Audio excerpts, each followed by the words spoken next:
Can AI coach me? And how legit is it?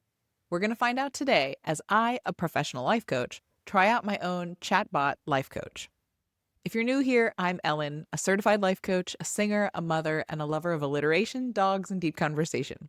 And this is the Contentment Creator channel, the show designed especially for creative entrepreneurs to dig deep to clarify your life vision, catalyze your creative flow, and fuel your entrepreneurial fire. So if you're interested in topics about personal development and healing, entrepreneurship and empowerment, and creativity and authenticity, please subscribe for more.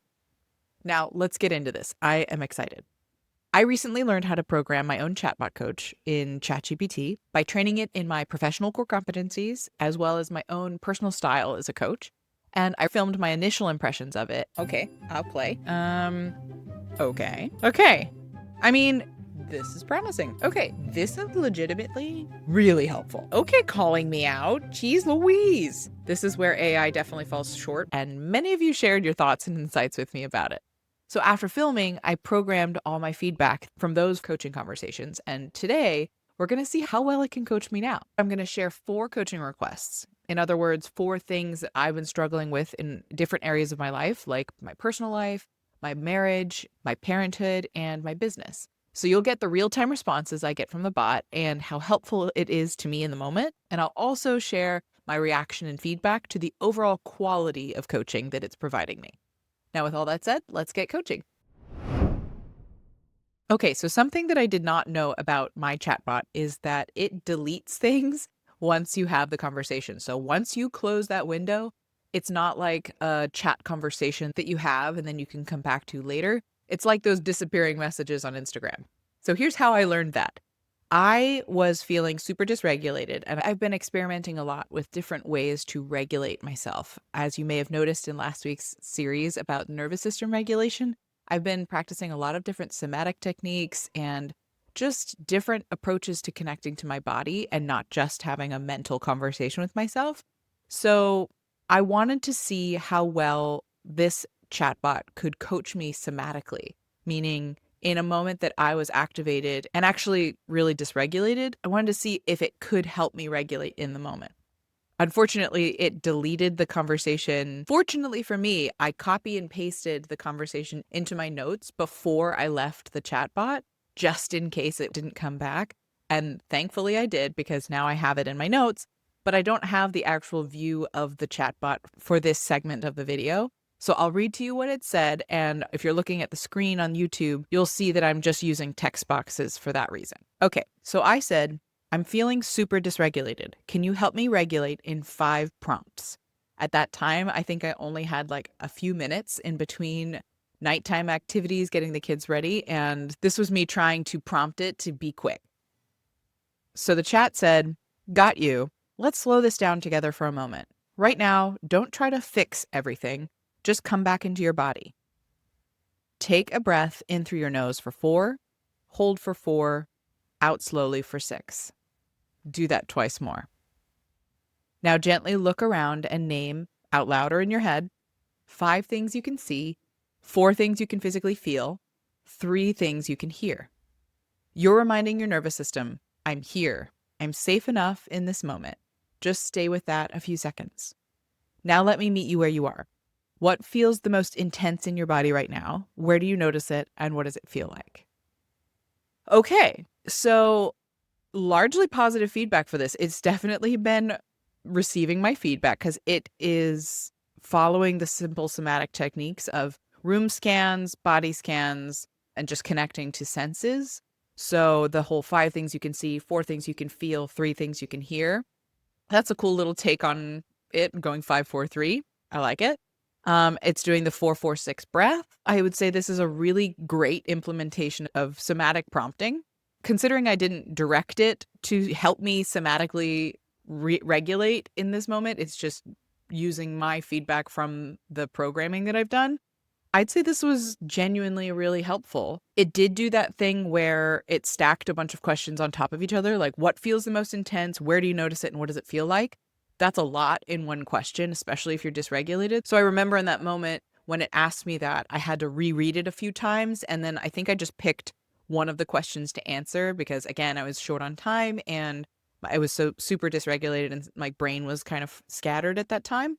So not the most helpful to stack in that moment, but overall, the general approach of having me connect to my body, doing somatic techniques, I give it 10 out of 10.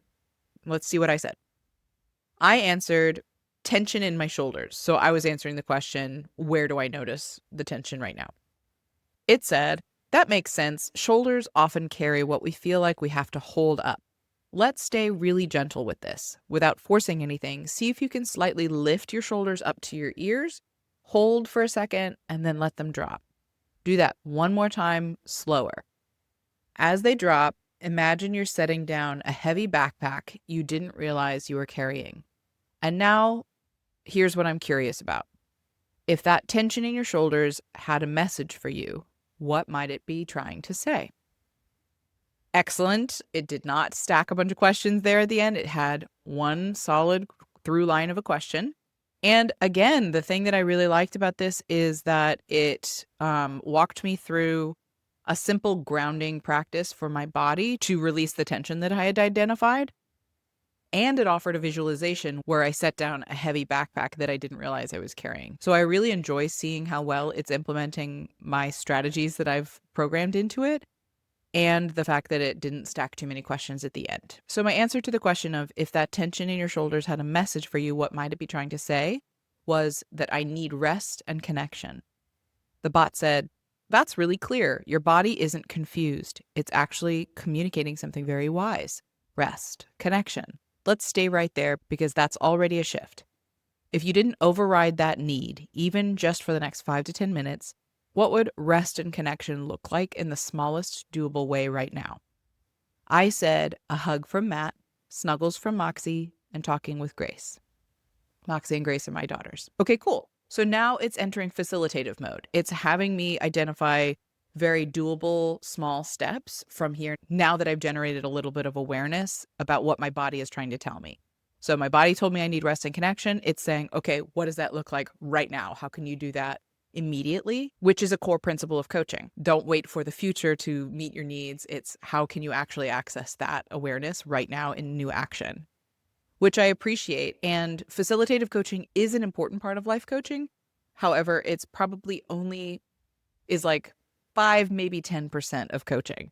A lot of coaching gets into the deeper levels of awareness, and the facilitative steps come much later. But because I prompted it with give me a 5-step process to getting regulated right now, I totally have no qualms with it directing me by question 3 to an immediate action to take. Now let's see what it said. That's really beautiful and very human. There's something tender here. Your nervous system isn't asking for something abstract. It's asking for very specific people and warmth. Let's ground this into reality for a moment gently. Which one of those feels most accessible to you right now in the next few minutes? I answered Moxie because I was holding Moxie, my infant, at the time, so it seemed like the most logical place to start. Again, this is just like classic facilitative coaching. It's asking, okay, you've named what you can do in the next 5 to 10 minutes, what that looks like. And then now it's saying, okay, what's step 1? What can you do right now? I wouldn't say I'm fearing for my job right now because these are very surface level questions. Not to say that those aren't helpful, but they're only going to address the in the moment questions or need that I have right here. And it's not actually going to change anything about my life, which, to be fair, my prompt at the beginning was simply get me regulated again in 5 steps. So I wouldn't expect it to go deep into layers of my core being or my psyche or any of the core stories I carry about my life. I understand that the prompt itself limited what responses it would give me, but I'm just sharing with you who may not have experienced life coaching before. This is extremely average life coaching. Okay, now in response to my answer that Moxie was where I would start, it said, perfect. Your body picked something simple and real. Before you even move, just notice this. You already know how to take care of yourself in this moment. That's powerful. So here's your next step gently. As you go to Moxie, can you let yourself fully receive the snuggle? Not multitasking, not thinking ahead, just feeling their warmth, their breath, their presence. And while you're there, I'm curious.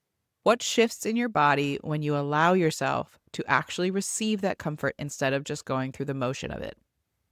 I really like this question. I'm glad that it didn't just stop with, okay, what can you do right now? Good, go do it. It understood that from a dysregulated state, I'm not necessarily in a receiving mode. I'm not going into this snuggle with my daughter all, happy and smiling and ready to hug and like feel good. I could be going into this one, still activated in my body, and two, just going through the motions of what I just said I would do to the bot. So the fact that it's making me slow down and really consider how I'm going to allow myself to receive the comfort that I'm looking for is a really crucial step. So I'm really glad that that was step number 5 of it established what could I do in the next 5 to 10 minutes? What can I do right now? And how am I going to let my needs get met by doing that action? It's super important skill. So I'm really glad that it implemented it. So then I answered allowing, permission, choice. I'm giving really short answers because, as I said, I was holding my daughter in her nursery and I wasn't able to type very much. And unfortunately, it did not follow my initial prompt of give me 5 steps because it went on to give me more feedback and questions. So I did not answer it, but I'll go ahead and read it for you what it said next because this technically would have been 6 steps. So it said, it hummed at me. That's a powerful trio. Not obligation, not should, allowing, permission, choice. That right there is your nervous system softening, moving from pressure into agency. Let's deepen just a touch. If you fully gave yourself permission to need rest and connection, not earn it, not justify it, what changes about how you relate to this moment? I half like this question. Granted, this lies outside of my request, so I didn't answer it, and also the fact that it didn't meet the client's agreement, which again, as if you watched my part 1 to this video, it's really super important to set a coaching agreement with your client and establish expectations on both sides, where the client knows what they want out of the conversation and verbalizes it to the coach, and the coach honors it and actually follows through with that. So since I said from the beginning, I want them to help me regulate in 5 prompts, and it gave me 6, it's not following the agreement. So that in of itself is not great coaching. But as far as the question goes with if you gave yourself permission to need this and not earn it, it's building off of my answer. I said that I needed to give myself permission, and it's saying, okay, if you gave yourself that permission, what changes about how you relate to this moment? This kind of goes into my overall feedback for this bot, which is that instead of staying inside of one conversation that talks about one moment of my life coaching, good life coaching, always takes it to 10,000 feet. If you're with a really great coach, you're not going to talk about, okay, how can you give yourself permission right now? They're going to talk about what is your relationship to permission? How do you access internal permission? What does that mean to you? It goes way deeper or higher, whichever kind of metaphor you want to flow with. But we always want to take this conversation to a meaningful level and not just kind of move things around on the same plane. So the fact that it asked me, if you gave yourself permission, how would that change how you related to this moment? If I had actually answered that question, it truthfully wouldn't have made much of a difference to me in that moment. It's not digging any deeper, and it's not creating clearer awareness or action. It's just kind of adding new question. It really didn't add anything to the conversation. So overall, if you're asking me about how I feel as a life coach about other people using AI for life coaching, I'll say it again. I don't fear for my job, because if I were coaching this client and they came to me saying, I really need to regulate right now, one of the things that makes life coaching incredibly powerful is the human to human connection, where if I'm talking to someone, I have the gift of hearing their voice, hearing the tone that they're using, hearing tension in the sounds that they're making or in the body. If I'm looking at them over FaceTime or on a Zoom call, I can see where tension is living. I can see their facial expression. I can hear the tone that they have. And I can work with what they're communicating before they even say anything. And then there is a really big difference between someone speaking in the moment on the fly, words coming out of their mouth straight out of their brain, and taking the kind of interception of I'm thinking a thought and then I'm typing it into a computer. There's almost a translation that can happen sometimes when I'm thinking something to then writing something that slows the processing down or changes it in some way. And, just the sheer fact that I'm typing these answers, the computer is not going to see anything about me or hear anything about me or witness any of my humanity in this. It's just reading my words without any tone or inflection or body language or, visuals or anything. So that's one of the most powerful and missing aspects of AI coaching is the person to person element. I would have asked very different questions of this person based on what I was actually witnessing in them.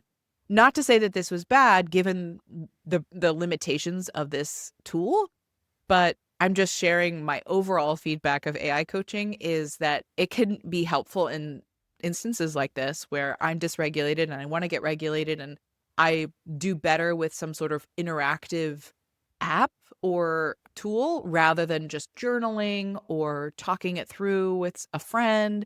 If I just really wanted to implement in the moment, but I'm not really good at doing it by myself or journaling doesn't work for me, this is a really great alternative to work through something in the moment.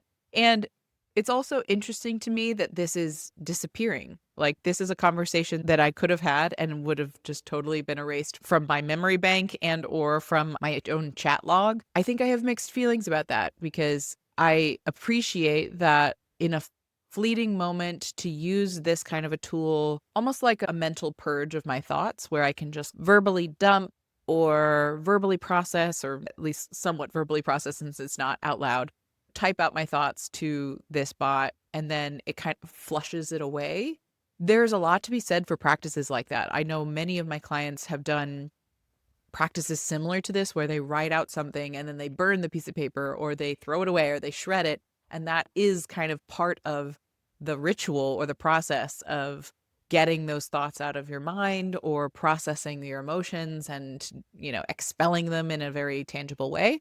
So on the one hand, I see the value in the fact that this disappears. But at the same time, if you're somebody who really likes to self-reflect and wants to see progress that you make as a human, having a log of something like this from, if you started using this and over the course of a year you wanted to watch your first conversation to your last with the bot, it would be unfortunate that you wouldn't have access to any of these conversations ever, unless you copied them into your notes app like I did. So those are just my initial thoughts and my feedback about this AI life coach. I'm curious if you thought that these responses were really helpful and if you would ever use this kind of a tool in your own life, because in the description box, I'm including the free link, my AI life coach bot, the same one that I used here. I'm really curious to hear that if you do use it, what your experience is with it. Can AI help me become a better parent? Okay, let's get started. I recently had a conversation with my husband about how we report updates about our kids to family. I noticed that his reports were often mostly positive. My reports included both positive and negative, but tended to focus more on the challenges we were facing. This is not isolated to just this area of my life. I often find that my brain remembers the challenges or negative memories more vividly than the positive ones. While I'm not interested in plastering some toxic positivity over my thoughts and memories, I am curious what this pattern is really about. Why do I tend to focus on, remember, and report the negative side of my experience? And if I change that, I wonder how that would change or even improve my experience in parenthood. There's something really honest and self aware in what you're noticing. You're not trying to force yourself into fake positivity, just genuinely curious about your own pattern. That's a powerful place to start. And what you're describing, it's very human.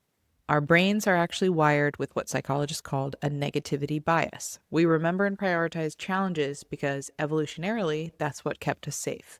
So part of this isn't something wrong with you, it's something protective in you. But here's where it gets interesting and personal. You and your husband are essentially telling two different versions of reality, not because one is right and one is wrong, but because each of you is selecting which feels most salient, meaningful, or important to share. So I'm curious, when you find yourself focusing on the challenges, whether in your kids or life more broadly, what feels most important about naming or remembering those harder parts? What does that do for you? So right away, my first impression here is that it skipped over establishing a coaching request with me, which is feedback that I had the first filming and then implemented into the programming, and clearly it has not changed its ways. Maybe that's something that I can continue to refine, but maybe it's just a shortcoming of this bot. Either way, if we're just diving straight into the conversation and we're not going to establish my ultimate goal for what I want out of it, then this is a decent place to start. Asking what this pattern does for me is a really powerful awareness building question because, as I say to my clients, we never do anything for free. We always get something out of a pattern that we live inside of. Even if it has a high cost to us, there is something that we're getting in return, kind of like why we eat candy and pizza is it's not that great for us, but it tastes really good. So there's something that tastes really good about this pattern of mine that focuses or remembers these challenges more vividly. So let's explore that. Focusing on the challenges is often how I discern growth areas in my life. So where I'm struggling can become a coaching conversation with my coach or therapist. So it often benefits me to notice them. In parenting and other areas, identifying a struggle can help me name my feelings and or troubleshoot with problem solving or simply receiving empathy from friends and family.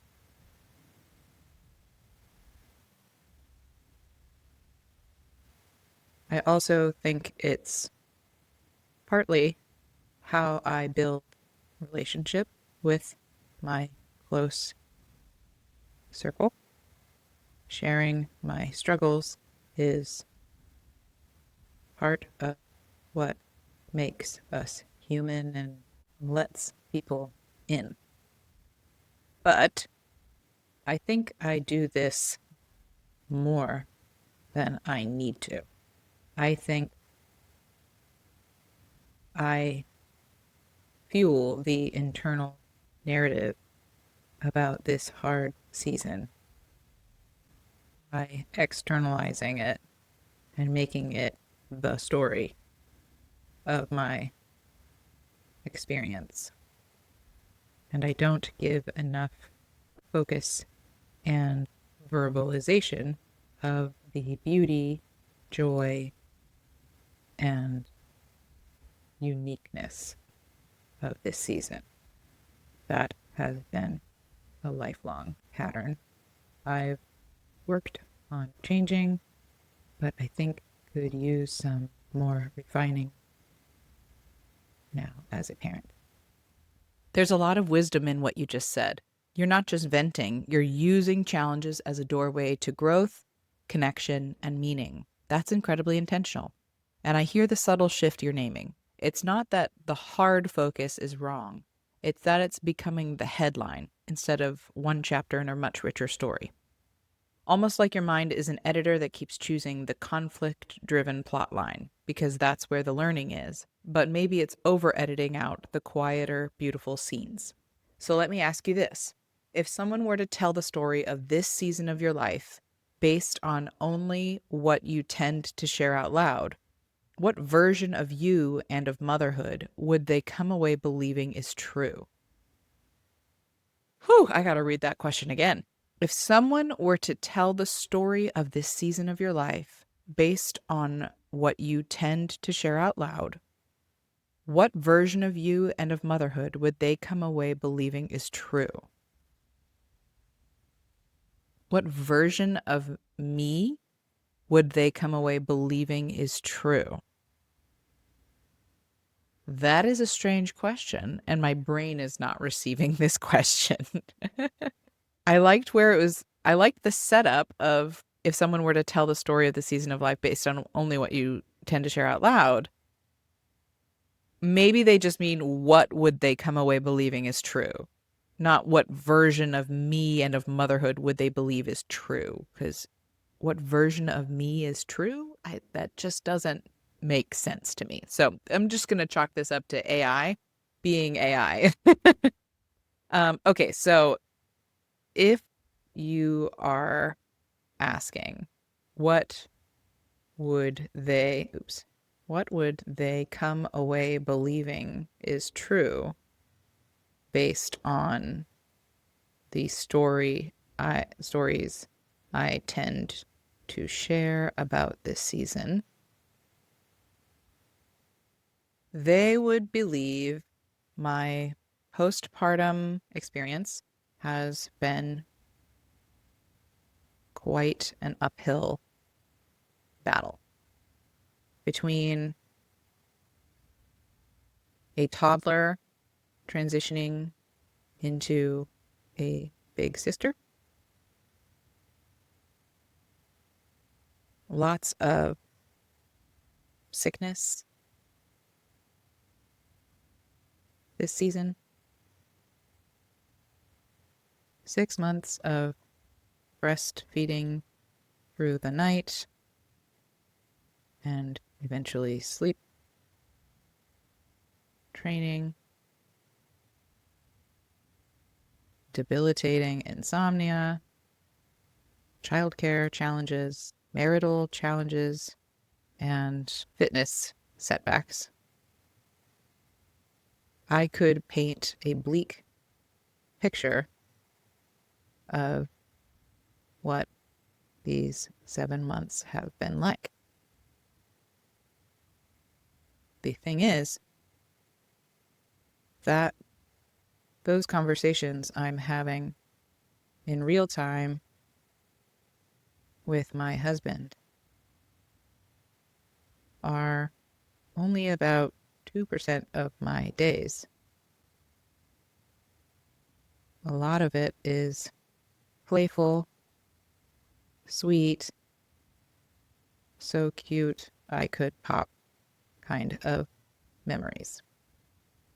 But when I catch up with someone I haven't spoken to in weeks or even months, I find my summaries focus heavily on that 2%. There's something beautifully precise in your awareness. You're not misseeing your life. You're misweighting it when you tell the story. It's like 2% of your experience is getting 80% of the microphone. And I hear something even deeper. The hard moments are processed, shared, made meaningful, while the joyful ones are almost so natural, so abundant, they pass through without being claimed in the same way. So here's what I'm really curious about. What do you think makes the joyful, playful, so cute I could pop moments less likely to be spoken out loud or centered in your story? What's different about those moments compared to the hard ones? Okay, so before I answer that question, my initial reaction is that although this question isn't bad and will offer some sort of insight to me next, it doesn't go deep. If I were coaching me, I would be really curious about this client's relationship to joy, because how I do this in one area is how I do it everywhere, as I've already identified it in the context of this conversation. I've said this isn't just about how I talk about parenting, this is kind of how I do life. And where my mind as a coach is going while I'm even being the coachee is that it seems like my relationship to vulnerability is that, like, the way I build relationship is through vulnerability. And vulnerability I personally access through sharing my challenges, sharing the things that are not shiny and bright and beautiful like Instagram worthy. They're the things that are underneath for me. And that is how I build closeness with people. However, from my coaching background, if I'm putting my coach hat on, one of the things I know to be true is that joy, pure, unbridled joy, is actually one of the most vulnerable experiences we have in humanity, because it's almost instinctual when a human feels joy to immediately protect themselves with a, when's the shoe going to drop? Or is this too good to be true? Or what's going to happen next that might ruin this whole thing? Because it's extremely vulnerable to feel totally unfiltered joy. And I think if I were to be coaching myself, I would be asking about that, about what vulnerability means to me, about what the connection is between vulnerability and joy is, and what could create relationship differently from a place of joyful vulnerability rather than the vulnerability of my struggles.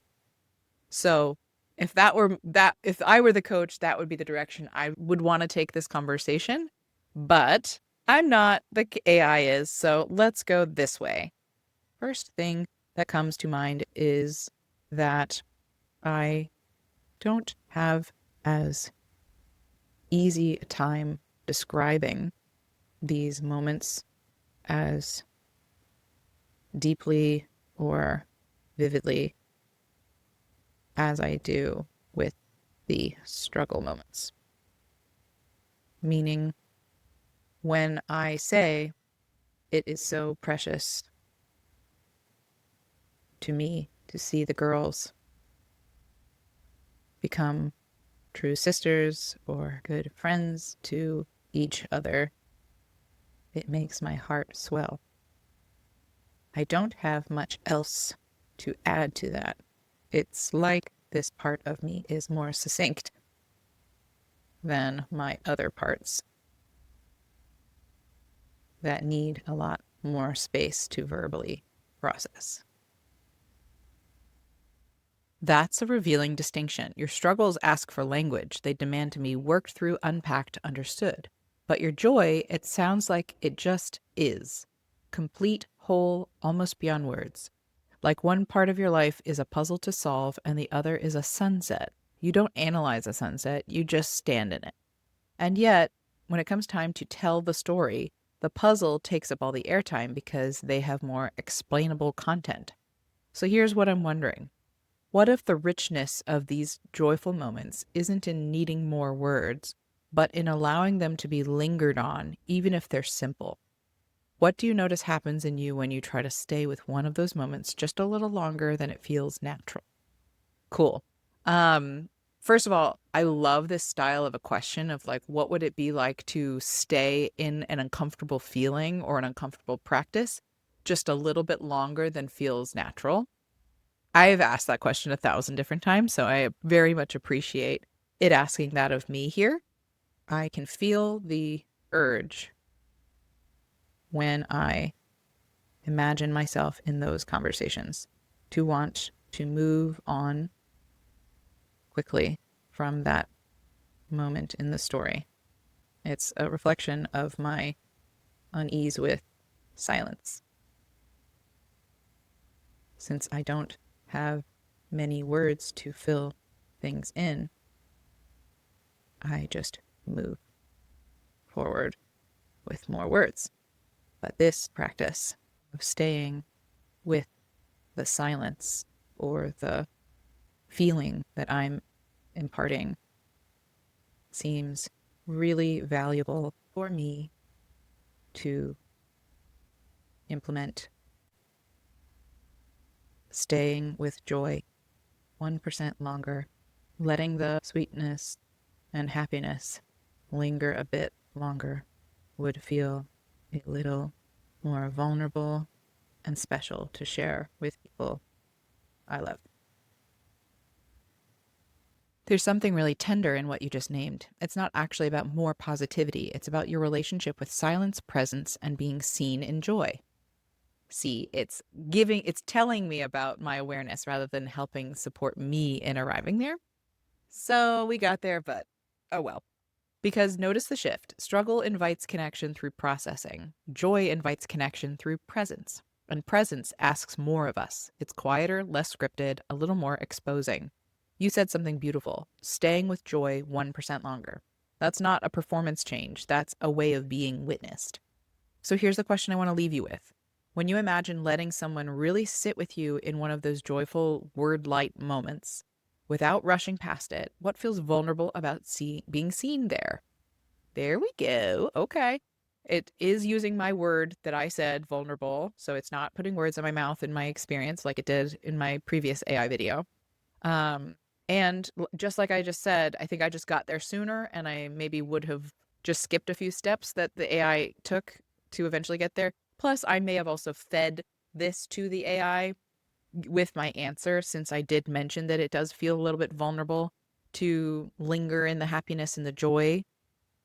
And I, said the practice of staying with joy 1% longer. That's something that I have offered to clients. So it's something that I would say in my own answer at this point.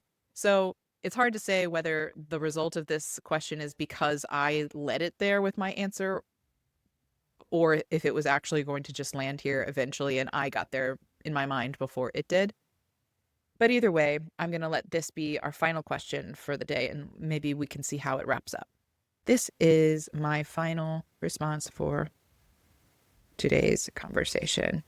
So thank you for this final question.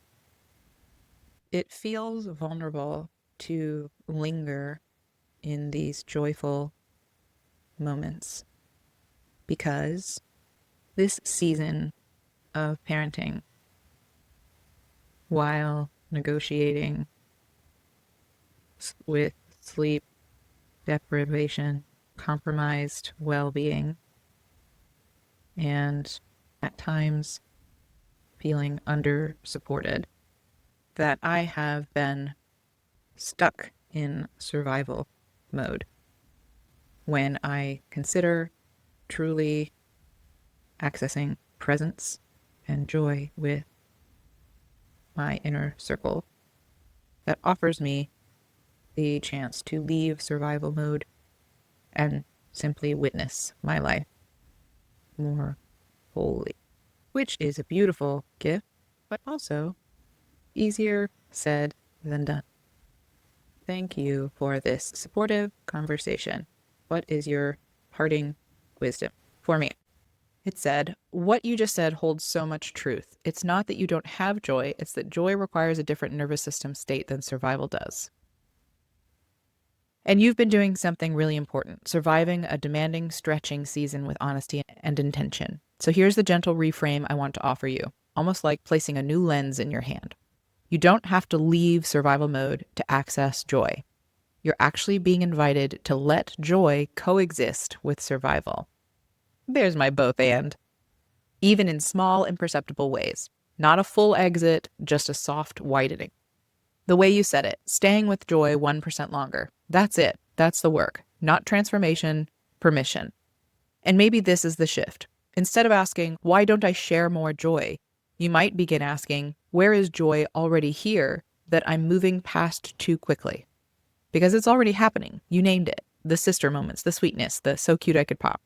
Those aren't small things. That's the texture of your life. So my parting thought for you is this.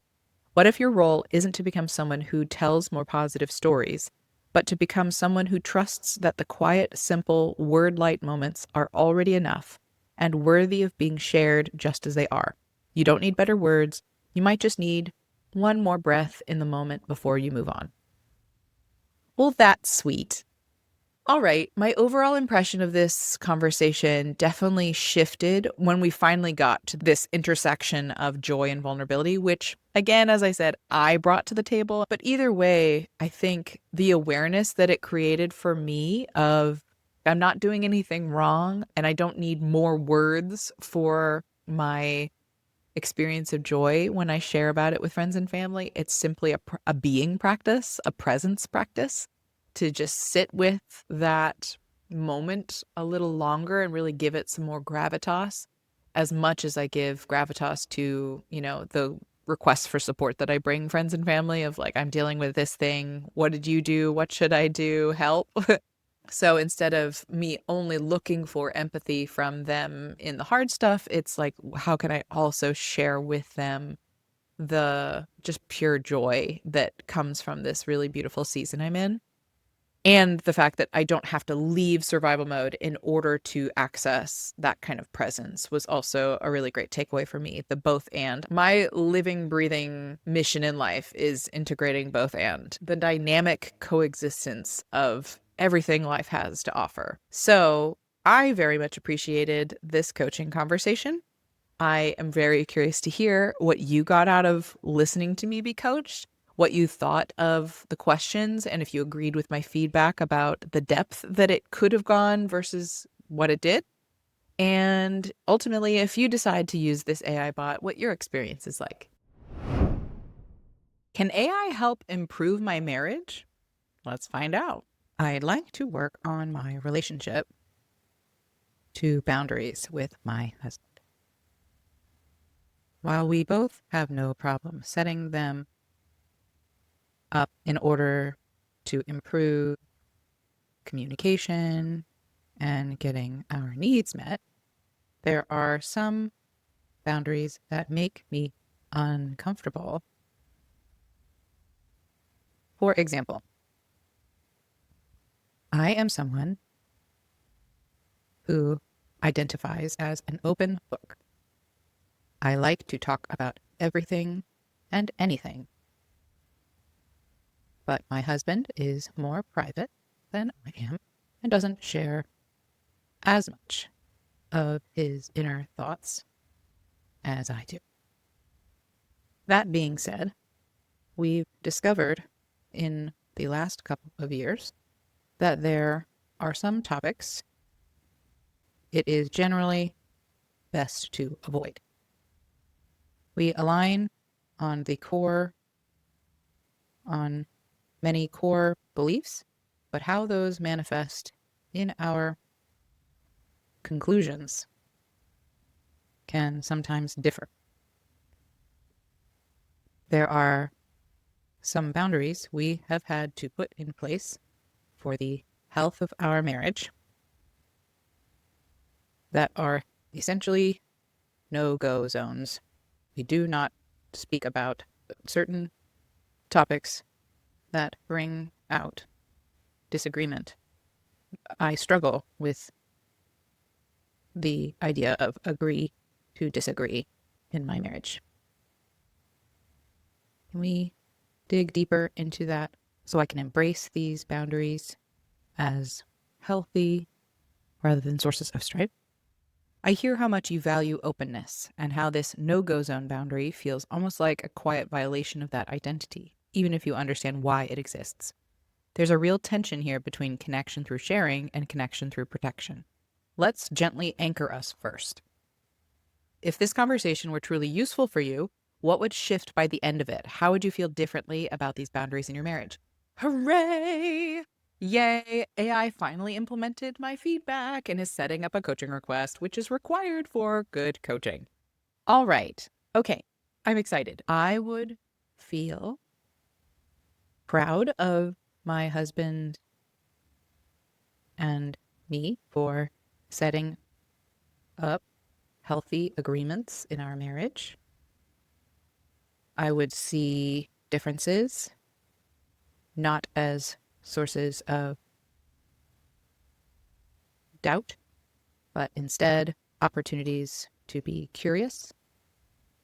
I would see possible alternatives to the black and white no-go zone that currently exists, and maybe find another way to speak about things in a productive way. There's something really beautiful in what you just said. You don't actually want to remove the boundary, you want to transform your relationship to it. That's a very different and much more powerful intention. And I'm hearing a deeper desire too, not just peace, but pride, curiosity, and maybe even a sense of partnership in how you navigate differences. Let me gently reflect something back, grounded in what great relational thinkers often point to. Healthy relationships aren't built on full agreement. They're built on the ability to stay connected in the presence of difference.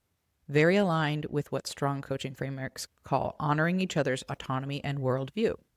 So here's what I want to get curious with you. When a topic becomes a no-go zone, what does that mean to you about the relationship or about your ability to be fully known?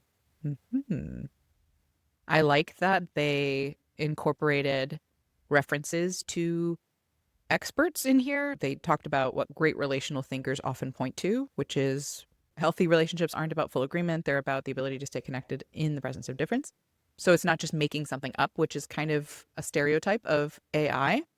One of my key programmings was do not make something up. And if you're going to make an assertion to me or to anyone using this bot, don't make something up, reference the experts. And I listed some of my favorites. So it looks like they did that, which is great. And with that, I'll answer this question.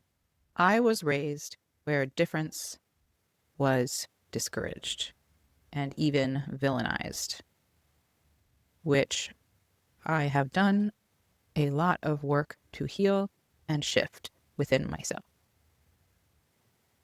But my old programming runs deep. So big differences scare me in a big way. They go straight to my core fear around divorce and abandonment. Getting real here, people. And when we disagree, my husband and I really struggle to remain curious and open. We stop seeing each other on a deep level and instead become rather defensive and therefore struggle to feel understood by the other. One of my core needs in life is to feel seen and understood. So it starts to feel like my needs don't get met. That makes so much sense. There's a younger part of you that learned difference equals danger. And even though your conscious mind has evolved, your nervous system still sounds the alarm when disagreement shows up. And in these moments, it's about, am I still safe? Am I still seen? Are we still okay? So of course, a no-go zone doesn't just feel like a boundary. It can feel like we're avoiding something that might break us. Fair. Let me ask you something gently and see what opens. In those moments when you feel unseen or misunderstood, what is the specific way you most long for your husband to meet you? Now, I'll say this echoes some of the feedback I've been giving in previous episodes with this AI bot, where I do feel like we're heading in a productive direction. So I don't think this conversation is bad by any means, but it's not going as deep as it could. But I'll reserve judgment until we get a little further into the conversation. While on some level, I long to simply agree on everything, just being honest, I think the way I long for him to meet me in those moments is to ask me questions, to validate what he hears me valuing, to find commonalities and agreement between us in what he hears, and to clearly share if there are pieces that he sees as different and why. That would be my ideal conversation framework. There's so much clarity in what you just named. It's almost like you've already designed the relational blueprint your heart feels safe inside of. You're not actually asking for agreement. You're asking for engagement, curiosity, and shared meaning before difference is introduced. That's incredibly insightful. And I noticed something subtle. The thing you're craving from him, you already understand how to articulate beautifully. So let me take it one layer deeper. When he doesn't meet you that way, what story do you make up about what that means about you or about the relationship? Fair question. I make it mean that he doesn't hear or see me since I have communicated these desired frameworks to him, and they often don't get used in the moment. I make that mean some version of we're doomed to fail, or he can't meet my needs. I also carry the assumption that there is right and wrong, and that gets in my own way for remaining open and curious. Like there is only one correct conclusion to beliefs we carry about the world. So I too feel stuck in this way of relating. There's a lot of honesty and self-awareness in what you just shared, and I want to gently highlight something. You can see both sides of the pattern. You can see the story your mind creates, we're doomed, he can't meet my needs, and you can see your own rigidity. There is a right and wrong here. That's a powerful place to be because awareness like that is where real shifts happen. Let me reflect one thing I'm noticing and tell me if it lands. It's almost like there are two forces inside you in those moments, one that deeply longs for connection and understanding, and another that tightens around certainty, needing things to be right in order to feel safe. So here's the question I want to sit with you. What do you think that part of you, the one that needs there to be a right and a wrong, is actually trying to protect you from feeling? I'm going to reserve feedback here and just go with this question and just stay in the moment. One part of me is very aware that there is no such thing as right and wrong in a black and white sense. But another part of me carries very strong beliefs about what goodness looks like.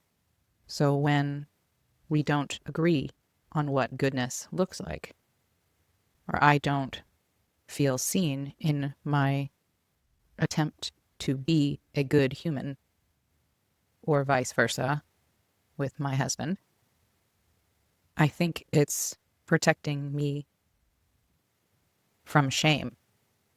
Shame around being bad, or him being bad, all in quotes, or us being bad for each other. That's incredibly honest and very precise. It's not really about agreement. It's about this tender, deeply human question underneath it all. Am I good? Are you good? Are we safe in each other's goodness? And when that feels uncertain, shame steps in. And when shame steps in, curiosity quietly leaves the room. Let me offer you a gentle reflection. Tell me if this resonates. When goodness feels like something that can be lost or disproven in a conversation, then of course disagreement feels dangerous. Because now the conversation isn't just about ideas, it's about identity. So here's the question I want to explore with you next. What would shift in those moments if your goodness and his were not up for debate, no matter what either of you believed or said?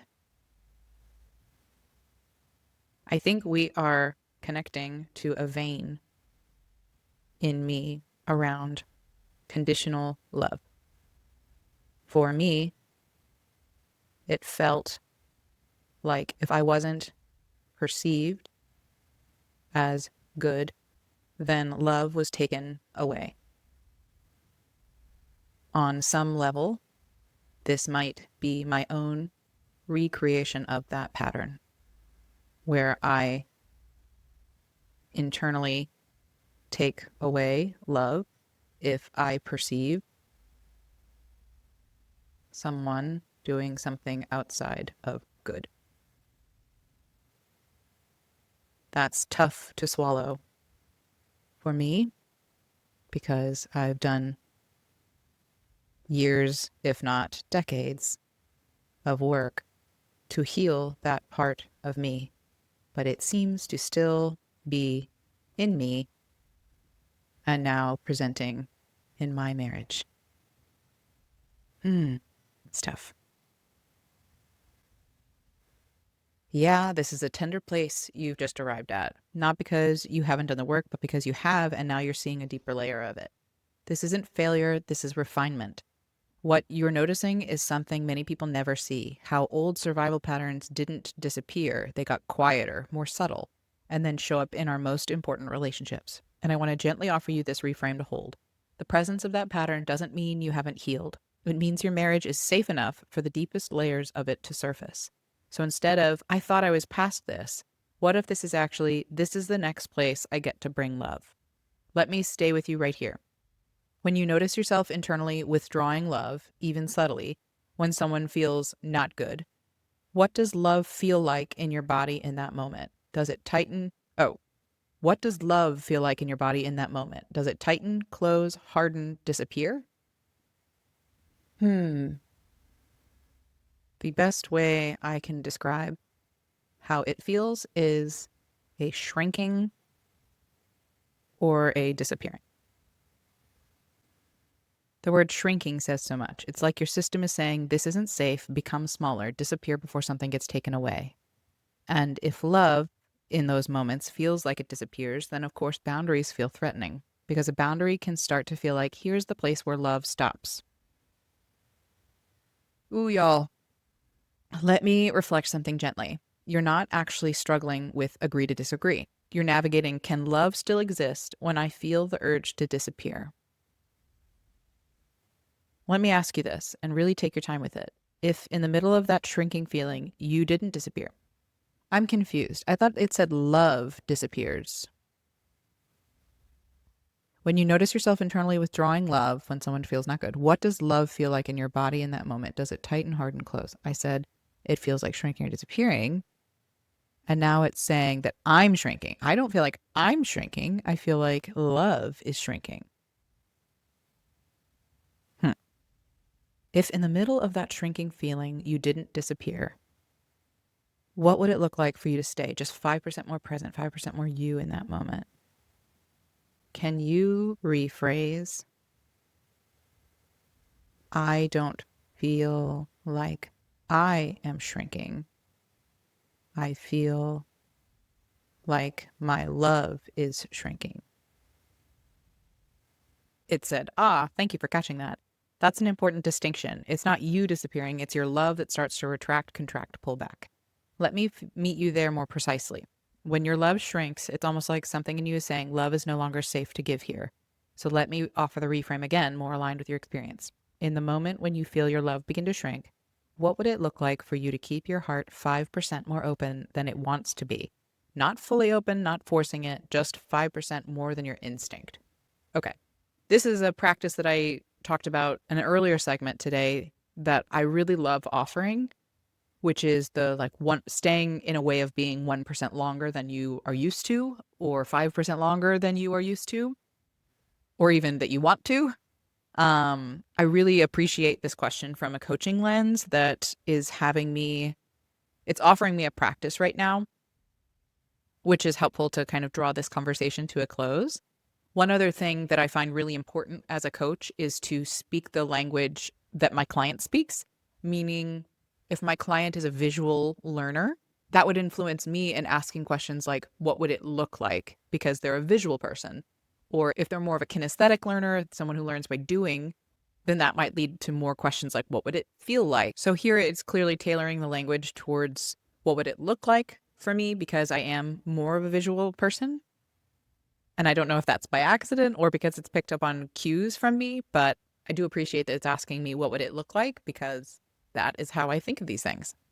Keeping my heart 5% more open in these moments would look like, one, vocalizing if I notice the urge to withdraw surfacing so I can interrupt that automatic pattern to regulating my breathing and possibly putting my hands on my heart to reconnect with myself. And 3, holding something tangible in my hands that reminds me I'm safe and we're safe.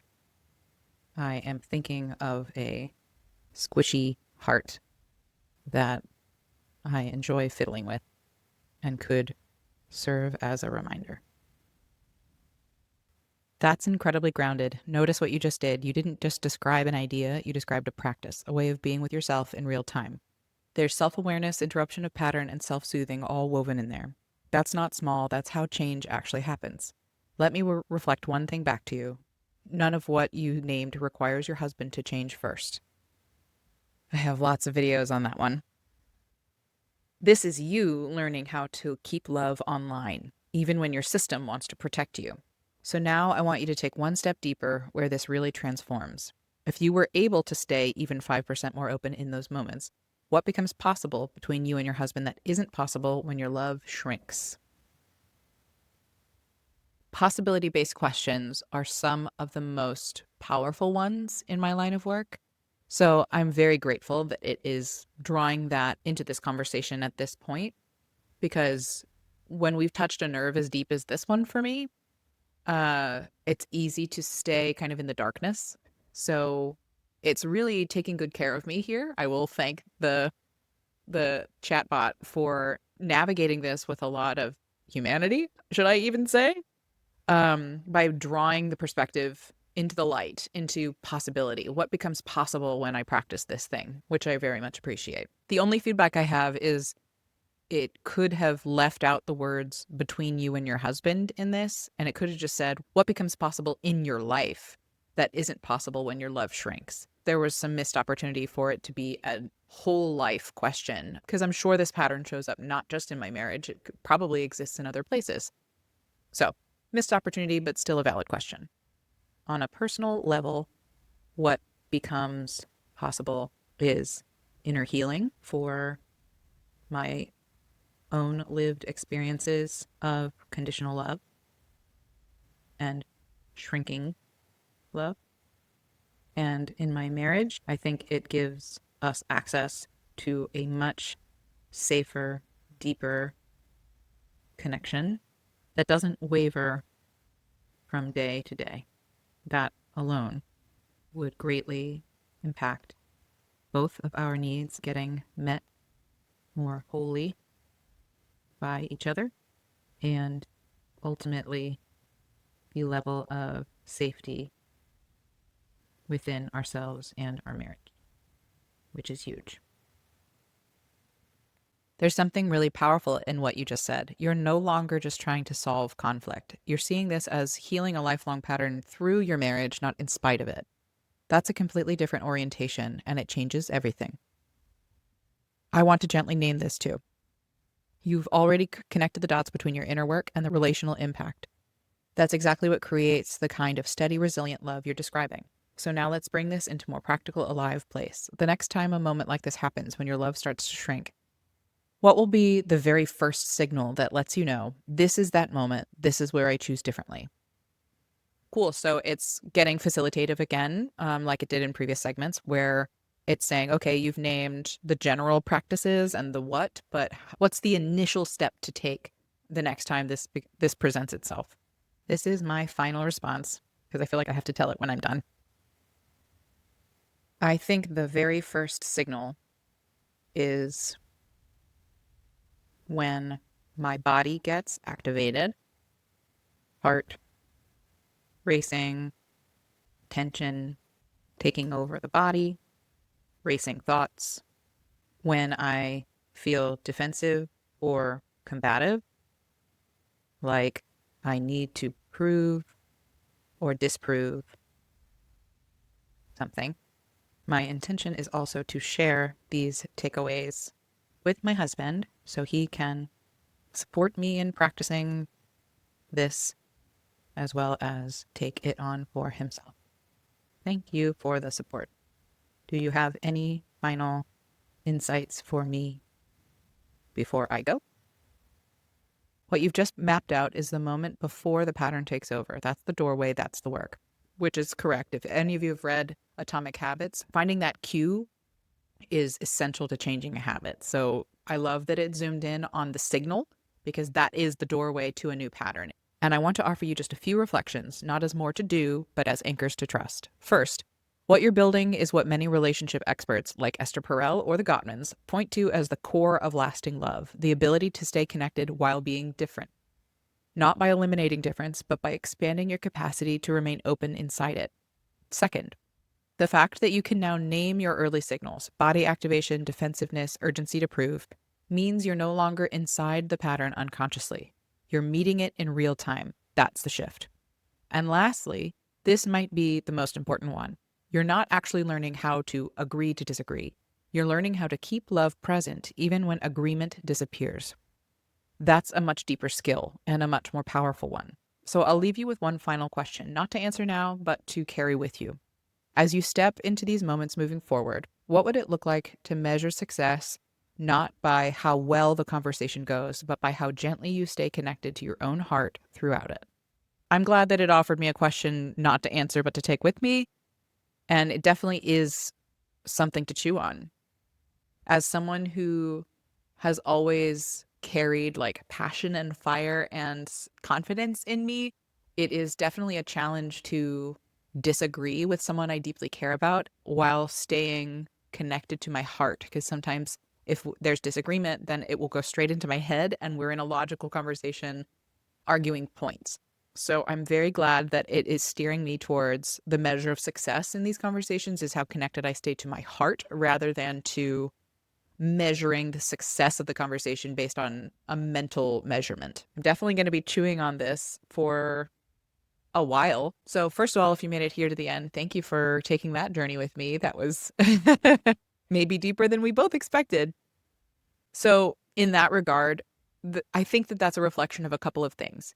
One is I do think overall, if I look back at all of the questions that it asked, it does do a fairly impressive job at mimicking the style of questions that I ask in terms of its intention to dig deeper beneath the surface. We're not going to just stick to the original coaching request that was about agreeing to disagree and boundaries. Like we went a lot deeper than boundaries and my relationship to boundaries. And that other side of the coin is that my coachability. So this is something that I find to be really important between coach and client is how well the coach and client communicate together and how coachable the client is. So any other person who had brought the same coaching request about boundaries and maybe disagreeing in certain areas of their marriage might not have had the same insights that I had about what boundaries mean to me and how I experience a deep core fear around abandonment and divorce and like connecting those dots inwardly to myself. I tend to do a lot of legwork within a coaching conversation myself. And that is partly because I have had a lot of coaching conversations myself with a coach. So there's a little bit of self-coaching here that I'm practicing that you're witnessing that makes it easier for a bot to coach me, right? Like I'm generating a lot of my own awareness for myself. It's just kind of giving little nudges along the way, which isn't a bad thing for the bot itself. I mean, you could still find a lot of depth and a lot of value out of a conversation with this bot, even if you've never worked with a coach before, because any new awareness in my book is great. You just might not get as deep as I got today because I'm someone that kind of peels back the layers within myself fairly quickly. And I am a coach. So like I'm looking at the question that it's asking and peeling back my own curiosities about how we could go a few layers deeper than what it's asking. So overall, I'm pretty impressed with this conversation from the bot. I think it has implemented a lot of great feedback since my first iteration of using the bot and trying to improve my marriage. I think the first time I said that I didn't really get much out of the conversation, that is certainly not the case today. I got a lot of insights and practices for myself out of this. So I really do encourage any of you who are watching this and getting value out of watching me be coached, go get my free bot. At the end of the day, it's just a tool. It's not a real coach. But at the same time, tools are still helpful. I recommend you give this a try if you think that you'd get value out of it. And I'm also curious to hear, out of my own sense of vulnerability here, if any of this resonated with you, if you also share any of the experiences that I've had, or if any of this hit a vein for you as well. I would really appreciate hearing other people's stories in the comments. Can ChatGPT become my new business coach? Let's find out. Last time I coached with you on my business, I established a plan to create content out of my coaching. I have implemented the steps to set up those coaching masterclasses, but haven't yet had the class. So let's assume that I host this class, coach a number of people in really powerful ways, harvest many great clips of content, and they start to grow my audience. All of this is great, but I'm still left wondering, what direction am I taking my business? Am I setting up this community in the Circle app? Am I creating a YouTube community membership? Am I launching a program? I genuinely feel a little aimless in my business currently, since I am freshly postpartum and still may be in a transitional period in my business for months or years to come if we choose to grow our family more. So what is a sustainable path for me to generate real revenue now that doesn't get in the way of longer term business growth? I can feel how alive this question is for you. There's something here about standing at a trailhead with 5 beautiful paths and no sign telling you which one is yours. And I also hear something deeper, not just what should I do, but how do I build something that honors the season I'm in and the woman I'm becoming? So before we even touch strategy, let's ground the conversation in you. Right now, strip away all the options: Circle, YouTube, programs, revenue streams. What do you actually want your business to feel like in this season of your life? I'd like my business to feel like a community of real humans genuinely enjoy receiving my gifts and offerings and who benefit from each other as well. I love creating things, so videos, tools, written posts, etc. I love one-on-one coaching, but am conscious of energy and time limitations that come with this season right now.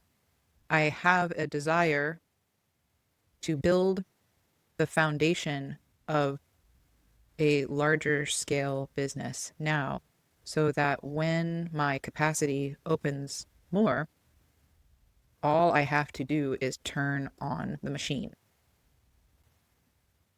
There's something really clear and grounded in what you just said. You don't want to just make money. You want to build an ecosystem. I think it said that the last video too. A living, breathing space where people gather, grow, and create ripple effects, and where your role can expand without requiring more of you in the same way. And at the same time, there's a quiet tension. You're building a future machine while needing present-day sustainability. So here's what I'm curious about. If you zoom in on right now, this season, this energy, this version of you, what feels like the most honest and sustainable way for money to flow in over the next 3 to 6 months? I think real revenue is most accessible right now through one-on-one clients. So I could fill my practice right now by simply opening a marketing campaign. But I question if my capacity can hold both time commitments, given the somewhat unpredictable needs of two little children, as well as the energetic capacity to put out this kind of content and build the mechanics of another business. So to simplify, I could relieve a little financial pressure with just a few more clients while still producing the content I enjoy making and starting to build the future vehicle for my business. But what that vehicle is and does is still a mystery to me.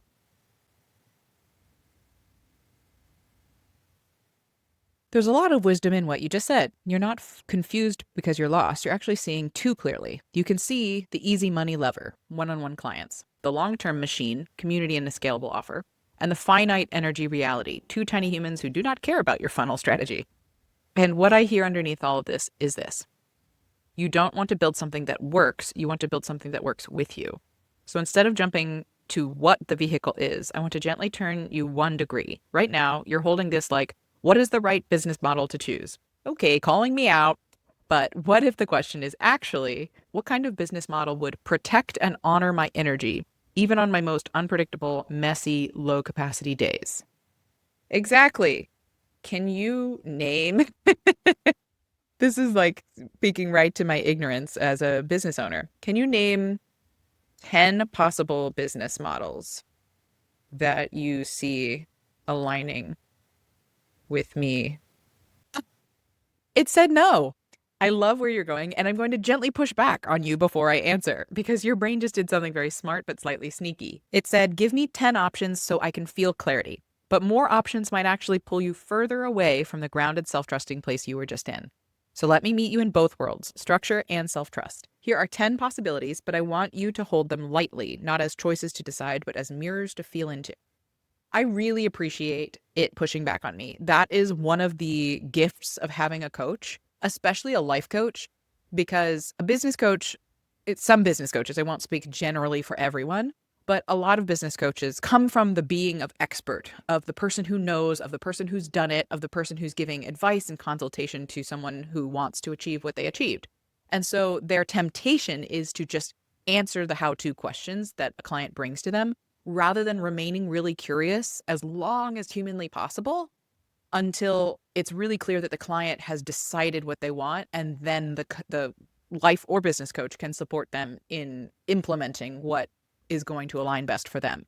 Because ultimately, even if you're a business coach, having life coaching skills of really remaining curious and digging deep into the value system and the belief system and the ultimate priorities of a person is so important for the success of the client. Whether you're a business coach who's not really doing that deep level of work with a client and who does have a methodology, it's still beneficial to do this kind of pushing back of like, I'm going to resist giving you answers until I actually know what matters to you. But I appreciate that it is answering my question because there's nothing more irritating than somebody just evading a question outright. So I appreciate that it wants me to trust myself, but it's also giving me some options. Okay, so here are the 10 possibilities, but I want you to hold them lightly, not as choices to decide, but as mirrors to feel into. Okay, so we're mirroring, guys. Number 1, intimate one-on-one plus waitlist model. A small, capped number of private clients at premium pricing with a waitlist that builds demand, not constant onboarding. That's basically what I currently have. Number 2, live coaching room membership. Weekly or bi-weekly group coaching calls like your masterclass, plus a simple community space. Low prep, high leverage, real humans. Okay. Number 3, content to coaching funnel. Soft, not aggressive. You create content you love, people naturally inquire, you invite a few into one-on-one or small group containers. Number 4, seasonal group programs. You can open a program a few times a year, and the rest of the time equals content, rest, and light community.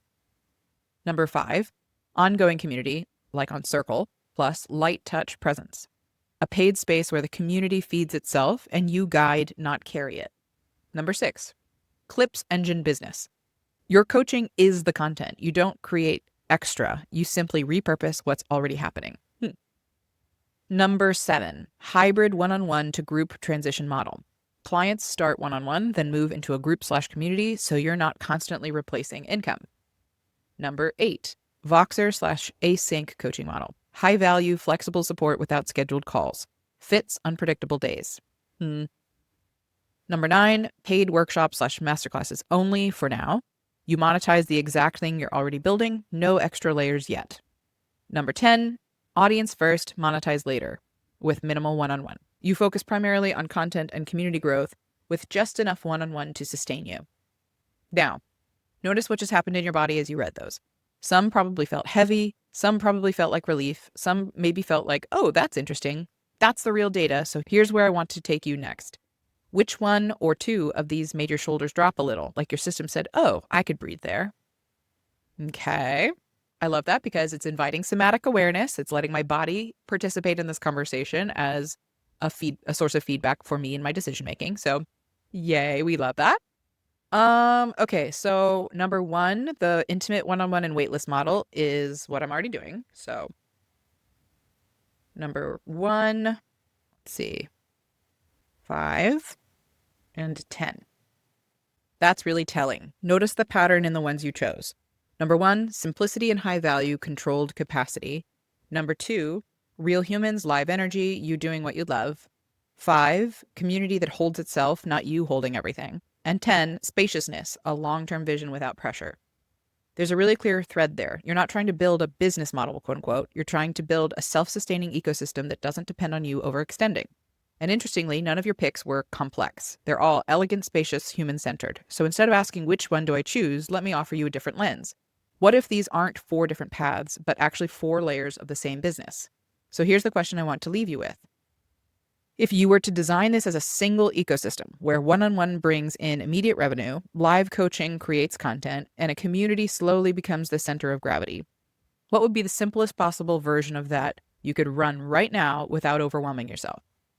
I think I'm currently operating the simplest version of that, but I'm not leveraging as much as I could in terms of enrollment.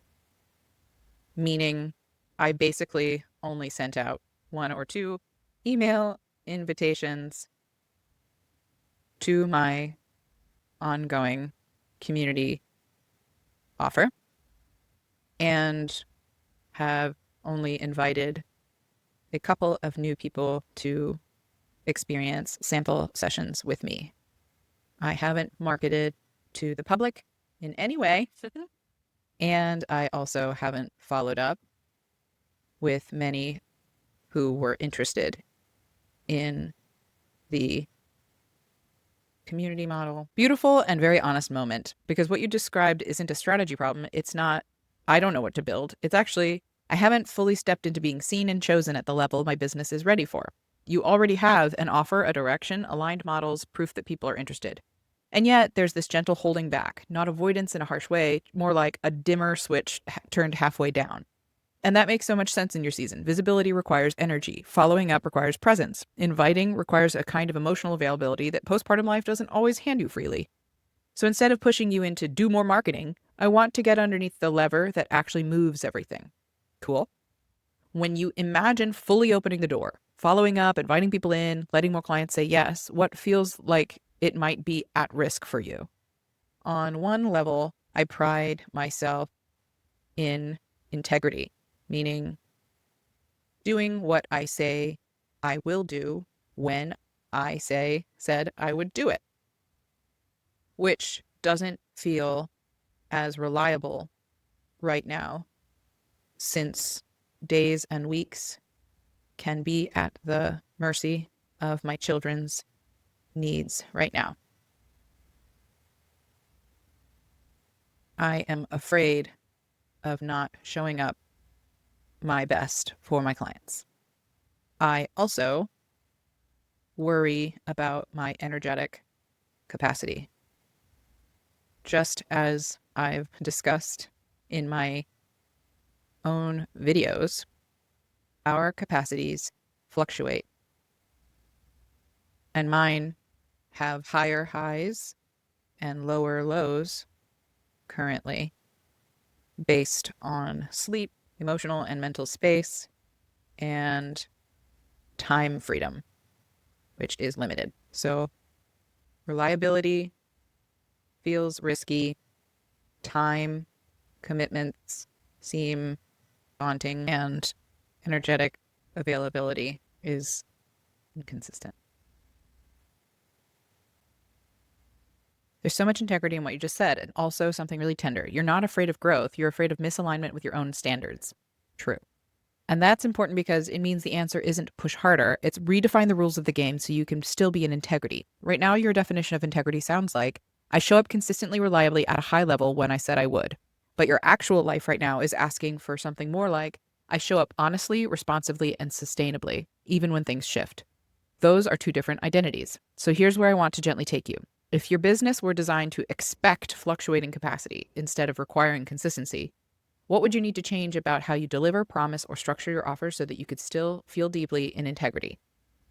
I think it really is essential that I honor a cap on number of one-on-one sessions offered weekly, and therefore how many one-on-one clients I onboard. I find my energy is most aligned with my alumni offerings, which rely more on occasional one-on-one sessions and open office hours, community coaching. But that limits my pool of prospective clients because right now that is only offered to people I have worked with and no one new.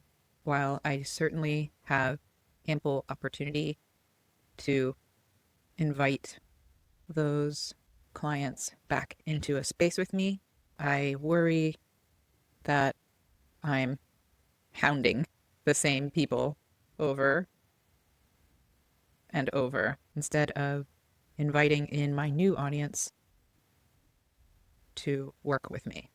There's something really honest here. You're holding two tensions at once. I don't want to overextend myself, and I don't want to underinvite and stall my growth. And right in the middle of that is this fear of being too much, of hounding, of overreaching, of asking again. But let me gently reflect something back to you. The people you've already worked with, they're not a drained well. They're actually the warmest, most aligned soil you have. And what you're calling hounding might actually be continuing the relationship, especially because what you're offering now isn't the same thing. It's an evolution, a new doorway. So instead of solving this at the level of strategy, I want to go one layer deeper where the real lever is what meaning are you making about yourself if you do reach out again to those past clients and invite them into this new space?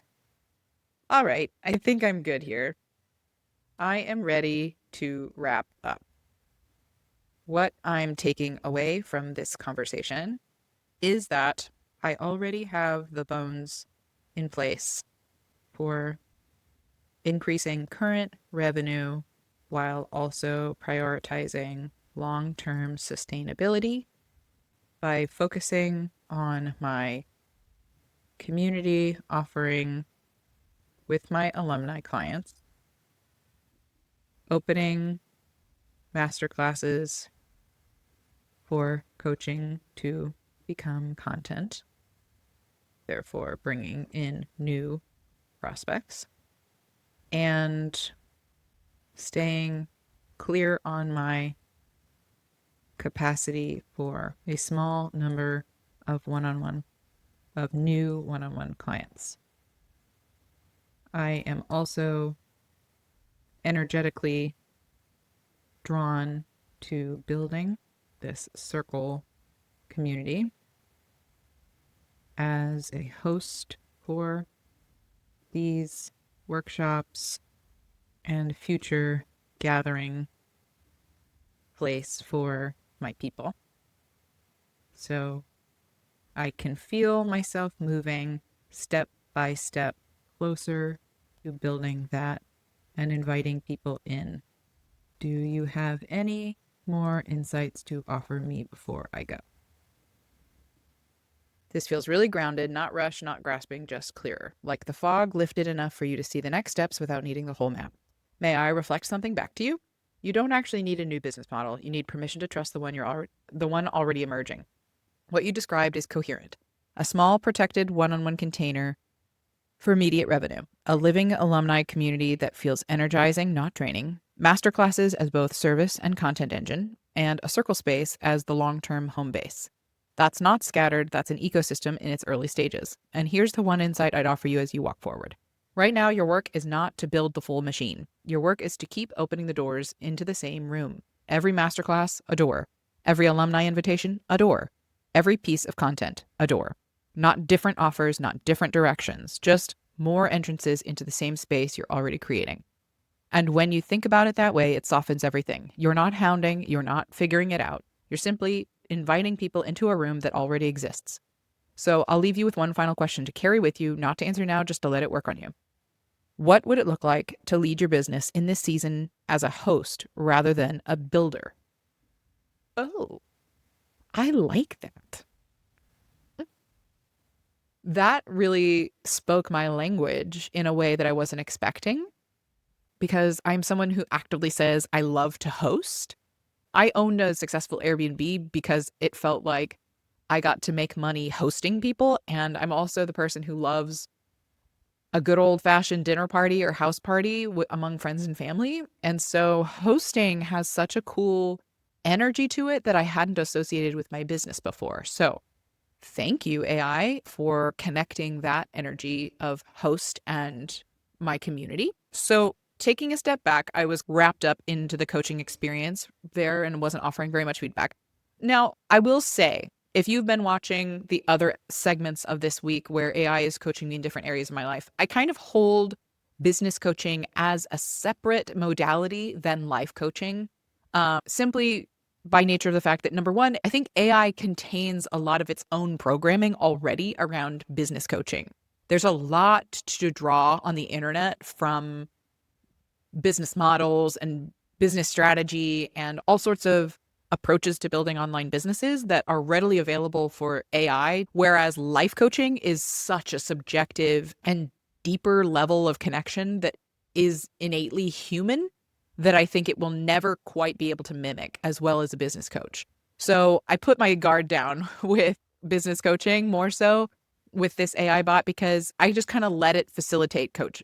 I also find myself behaving differently as a client in this business coaching session than I do in my life coaching sessions because I continue to ask it questions. If you listen to any of the other segments from this week, you'll have noticed that I primarily just answered the questions, but in this one, I tended to ask it a question in return.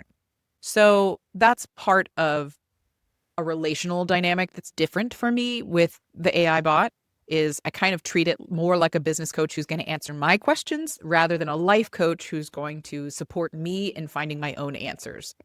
I'm curious though, if other people were to use this chat, if they would also show up asking questions and having the bot answer for you, or if you are kind of like me in the life coaching setting where you just answer the questions and you let your own insights guide you towards the answers.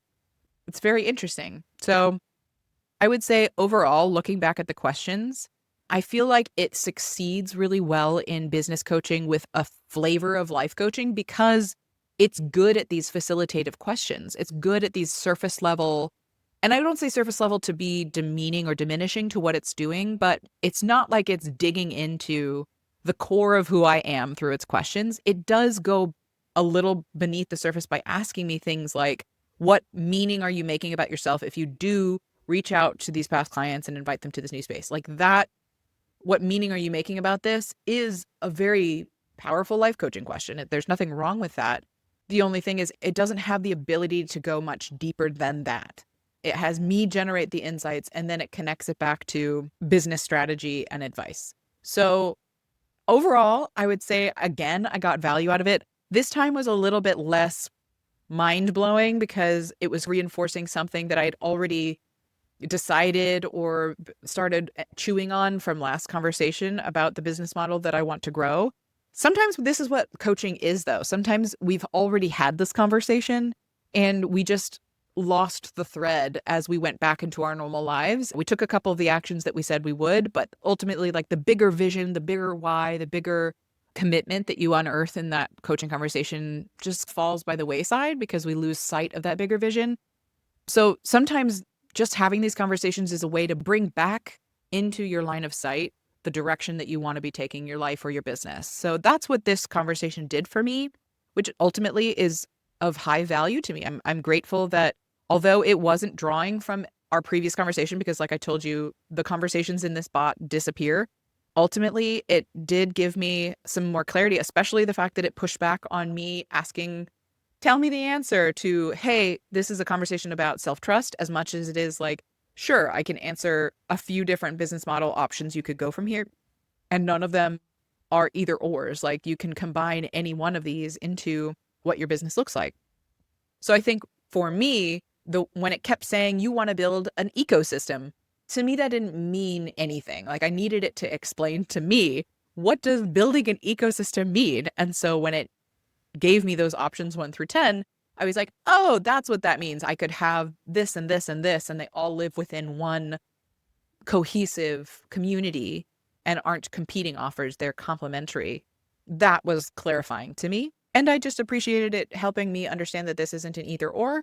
It's just an opportunity for me to have grace with myself during this season of life, to continue taking steps towards the business that I have when I have more capacity, while still staying in integrity with where I am now in my life as a mother of 2 really young children. So ultimately, I'm still happy I had this conversation. I will continue using this, and I am curious to hear what you heard out of this conversation for yourself and your own business, and or what you notice about business coaching versus life coaching using this bot. I will be looking in the comments. I'm really looking forward to seeing your insights.